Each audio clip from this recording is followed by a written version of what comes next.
Wesker? You have no idea how much I hate you. Until we meet again.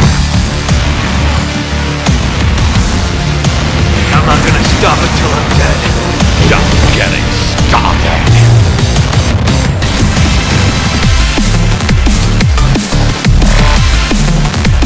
No, it's not a bait switch. Trust me, I'm going somewhere with this. Hey, what's going on everyone? This is your boy, the Bengal Dragon. Make sure to hit that like, subscribe and bell notification buttons, as all of that support really helps me remain motivated to continue making these videos on this channel. Apologies for the low volume, but I am in the fasting period as I am recording this, so let's just chalk it up to dedication, because I really wanted to get this video out, so your support would really be appreciated. And yeah, as for the gameplay, I know it looks weird. There's like a more than 1 second lag between my input and the command actually appearing on screen in my Tekken 7 for some reason. Let's first start with why I brought up Tekken 7. Now, for those of you who don't know, the biggest rivalry in this fighting game is between Kazuya Mishima and Heihachi Mishima. Okay, basically Heihachi is the father, Kazuya is the son. Okay, and this is a rivalry that started in the very first game, 1994, Tekken 1, basically. Alright, and this is basically the culmination battle. And no, I did not play Tekken 8, so please don't spoil anything for me. This is a rivalry that has been building in canonical Tekken games for at least 20 years. As a result, this final battle between Kazuya and Heihachi was presented as a huge deal. If you don't believe me, just take a look at some of these cutscenes and how they are presented, along with the music that takes place between the phases of this final battle.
Did you get that?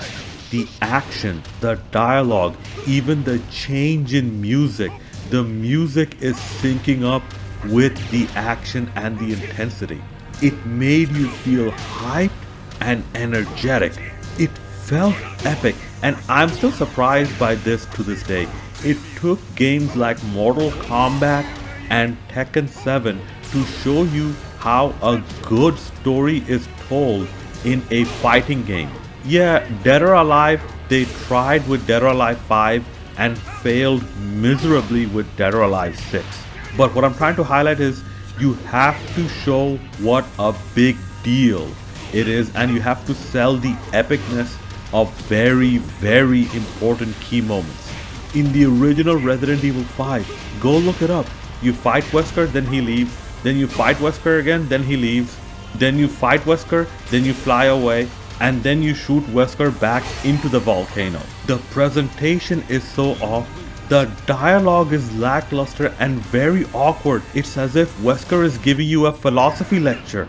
I'm like, what the hell is this? The music is generic and the flow overall seems very interruptive and disjointed. Going back to Tekken, you had either Kazuya Mishima or Heihachi Mishima in every canonical numbered Tekken game till Tekken 7. And the only two numbered Tekken games up until Tekken 7 where you did not have Kazuya and Heihachi together are Tekken 3 and Tekken 6 as far as the story is concerned. Yeah, that was a little disruptive too, especially in Tekken 6 when Kazuya and Jin Kazama went to war or something. But still, the backstory of Heihachi Mishima in Tekken 7 more than made up for that. And keep in mind, up until Tekken 7, the biggest rivalry in the game is the Kazuya-Heihachi rivalry. Compare this to Resident Evil. You had Chris and Wesker together in Resident Evil 1, then Chris and Wesker together in Code Veronica, then Chris and Wesker again in Resident Evil 5. The build is even more disruptive than it was in Tekken. But at least they had that Lost in Nightmare DLC to add to the build-up of the final battle between Wesker and Chris. And now let's come to the remake timeline. Here's the thing, Chris Redfield has not officially been properly introduced yet, and Wesker just got introduced. I'm not saying that people should wait another 20 years for Chris and Wesker to build up the rivalry, but still, before Resident Evil 5 remake, there at least needs to be a Resident Evil 1 remake, and I mean in the remake timeline. The game that came out in 2002, that actually belongs to the original timeline. You need this remake to at least properly introduce Chris and to establish in this remake timeline why Chris and Jill hate Wesker. And before you say it, I believe even the game devs, they have basically put it out there that yes, indeed, there are two separate timelines that are simultaneously taking place in Resident Evil. One is the remake timeline, one is the original timeline. So please don't come at me with this whole original timeline being rewritten argument. Sorry if I'm sounding a little harsh, but you know, what is wrong is wrong. And this is a debate you cannot win, unfortunately. Anyways, this is why I say making Resident Evil 5 remake right now from a story perspective makes no sense. That final battle, the culmination to Chris and Wesker's rivalry that we saw in Resident Evil 5, there is no build to that in the remake timeline. Hell, there isn't even a Chris Redfield properly introduced in this timeline. But Capcom, well, I know they're never gonna do it because Capcom have never, ever been good at character storytelling in any Resident Evil game. And believe me, it's to a point where Tekken, a fighting game with those grandfathers and great-grandfathers of the Mishima bloodline, they can tell a better character story than Resident Evil. But in case we do get that once in a blue moon good fortune, and Capcom actually listens to its intelligent fans and not exclusively the Capcom sheep, regardless of how plentiful the sheep are, Capcom should definitely learn from Tekken 7 on how to bring your biggest rivalry in your franchise to a satisfying close. And to close out, just look at this ending of the Kazuya Heihachi final battle for those who never played Tekken 7.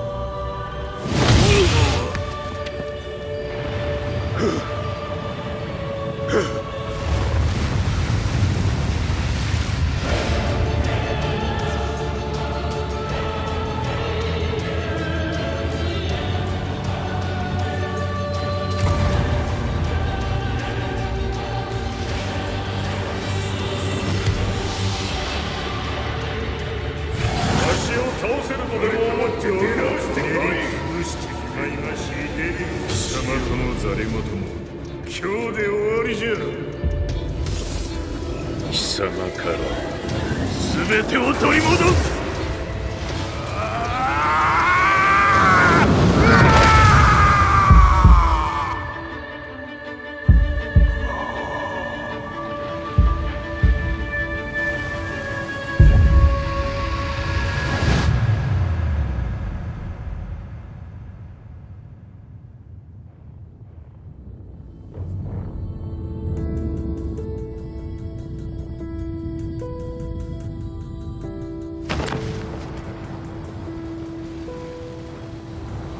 Now that's some very good storytelling. Something Capcom should do wholeheartedly, not just one or two sentences, okay? That they've been forever doing with Chris, with Jill, with Leon, and people with Claire Redfield.